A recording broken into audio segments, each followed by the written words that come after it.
So alongside The Brood, we also got another David Cronenberg film on 4K from Second Sight, and it is 1981's Scanners. So yeah, this is, like I said, directed by David Cronenberg.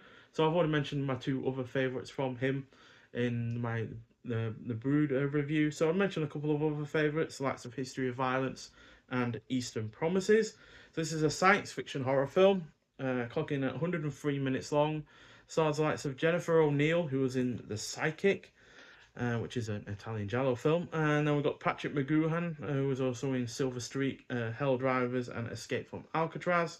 Then we've got Lawrence Dane, who is in of Unknown Origin, which I find to be a really rather underrated creature feature, as well as Happy Birthday to Me and Bear Island. And finally, Michael Ironside, who was in the likes of Total Recall, Starship Troopers, and Extreme Prejudice. So, after a man with extraordinary and frighteningly destructive telepathic abilities is nabbed by agents from a mysterious rogue corporation, he discovers he is far from the only possessor of such strange powers. Some of the other scanners have their minds set on world domination while others are trying to stop them. So, like the with the Brood, this is not again peak Cronenberg for me, which is generally thanks to a really rather quite weak lead performance from. I've not seen him in much before. Stephen lack of acting ability as well. Quite frankly, is mainly due to him being a weak lead, and a general lack of depth. But nonetheless, this makes for a fun, entertaining, and ultimately engrossing experience. The rest of the cast is also good. The action scenes are really rather well done, especially in the final act. The practical effects are glorious, especially in the first act with that iconic head explosion. It is well paced. The score again is solid. It's once again done by Howard Shore, who did The Brood, and it is yeah, well shot on top of all of that. So yeah, 4 out of 5. Just like with The Brood, I do personally prefer it a little bit more to The Brood, even though, like I said, the acting from the lead actor is just not good enough to sustain his part in the film. He's certainly outclassed by Patrick McGoohan and Jennifer O'Neill and all the other cast members that he acts alongside of. So yeah, he's the big weak element to that. He's just really monotone. I guess it doesn't help that the script isn't the best either, especially when it comes to him, because he's got no real agency. He's yeah, it feels more like the audience in the film asking a lot of questions, you know, starting off a lot of exposition and stuff like that. So it just feels a little bit underwhelming in that regard. But this release certainly is not underwhelming. I really like the new artwork that they've got going on.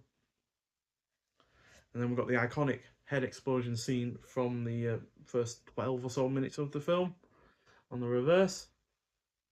Easily one of the best head explosions in cinematic history. And then, like with The Brood, we get a series of art cards. So we get some of the artwork again that we've already seen. But I like the fact that we've got this artwork on the art cards as well as on the box, because it means that you can, you don't have to necessarily display the box to get the enjoyment of actually having the artwork as well. So, yeah, I have no problem with it being repeated,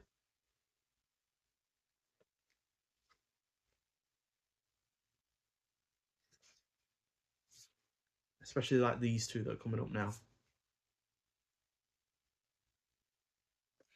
And finally, so yeah, really, really nice art cards once again from Second Sight. And yeah, we also get once again get a booklet. So the artwork from the last two is repeated again on this book. And inside you get your cast and your crew, and then we get Long Live Scanners by Kurt Halford. And then we got Mind Blowing Body Horror, Why We Still Can't Get Scanners Out of Our Heads by Dr. Xavier Aldana Reyes. Then we get Bright Brain Matter, The Cultural Context of Scanners by Craig Ian Mann. Celebrating the groundbreaking special effects of David Cronenberg's Scanners by Heather Wixon. The Flesh of the Mind by Eugenio Colonani and Gian Giacomo Petroni. And then we've got We've Won, The Power of Invisible Disability Representation in Scanners by Jessica Scott. Can't Get You Out of My Head, Scanners, Psychosis and Trepanation by Emma Westwood. And then we've got Exploding Inked Heads, Meta Cinema and References Around David Cronenberg's Scanners by Francesco Massasesi. And then we've got acknowledgements and production credits. So again, really nice book. I can imagine reading that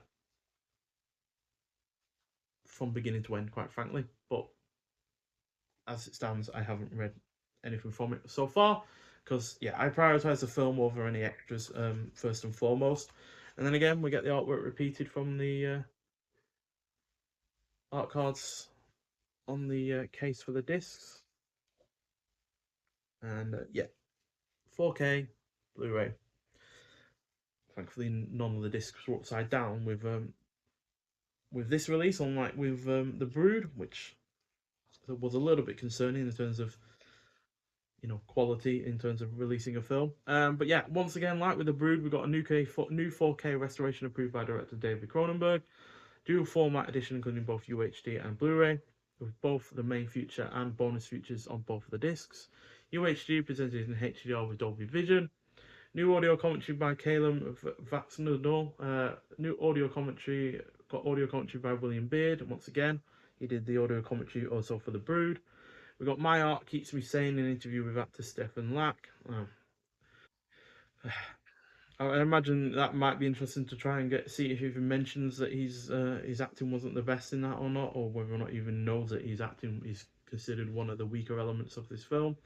Then we've got Method in His Madness, an interview with actor Michael Ironside. Bad Guy Dane, an interview with actor Lawrence Dane. The Eye of Scanners, an interview with cinematographer Mark Irwin. Mind Fragments, an interview with composer Howard Shaw. The Chaos of Scanners, an interview with executive producer Pierre David. Exploding Brains and Popping Veins, an interview with makeup effects artist Stephen Dupois.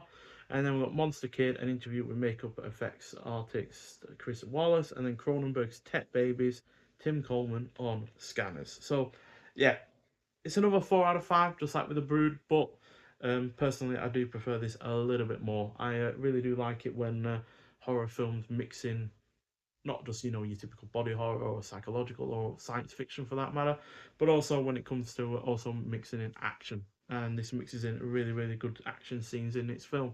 You got a couple of car explosions. You've got a lot of destruction and property damage at times, and yeah, I'm a bit of a sucker for property damage in films. I know it's probably a little bit childish or immature or whatever you want to call it in that regard, but when destruction is done well on film, especially when it's practical, glass going everywhere, debris and such, it always looks fantastic, and especially looks fantastic in this new 4K restoration, which, yeah, like the Brood, looks really, really, really good, and you can tell they've worked on it in the right ways, but not overdone it like with those James Cameron films from times past. So yeah, for instance, there's a quite clearly a logo in the background. It's about 100 feet away. You can see the general outline of it to recognize it, but it's not in focus. It's out of focus like it should naturally be, given how far away it is. Whereas I imagine if this was given to James Cameron to do, that would have been in focus just like the rest of the film would have been in that shot, and it just wouldn't work. So yeah, but still, great film in its own right. Highly recommend it if you've not seen it, especially if you're into your 80s horror, because yeah, it's a great example of the genre, quite frankly, from that decade. But nonetheless, thank you for watching. If you have seen this film before, I'd like to hear your thoughts on it, and I'll see you in the next one. Bye.